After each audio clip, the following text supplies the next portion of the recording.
Bonjour, donc le départ des entretiens, comment on commence? Bon, d'abord on resitue le cadre, donc au premier entretien on explique le projet pour ceux qui n'auraient pas bien saisi, puis pour les second et troisième entretiens, on peut repartir du premier, de redire vous avez dit ça, on va réévoquer la question, etc.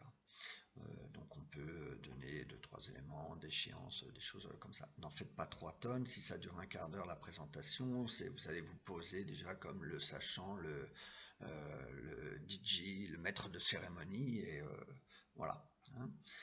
Deuxième élément, on enregistre les entretiens, expliquer que l'anonymat sera préservé, qu'on enregistre pour avoir toute la parole brute et pour pouvoir être concentré sur ce qui se dit. Si je prends des notes, je n'aurai pas le temps, je ne pourrai pas être concentré sur ce qui se dit et je ne vais pas prendre toutes les notes de tout ce qui se dit de manière exhaustive.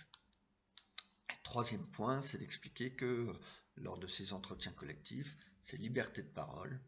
On peut dire tout ce qu'on a sur le cœur et dans l'esprit, répondre et dire tout ce qu'on a envie de dire, euh, dans le souci aussi de l'écoute de l'autre et de la bienveillance vis-à-vis des autres et de ce que disent les autres. Donc effectivement, liberté de parole, en même temps dans le respect des autres et de, de l'intégrité et de la dignité de toutes les personnes qui sont autour de la table et de ceux qu'on évoque, etc.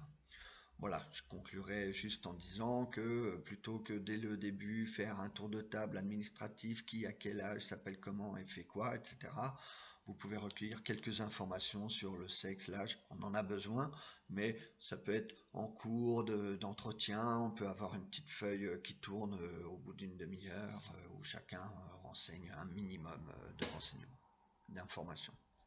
Merci.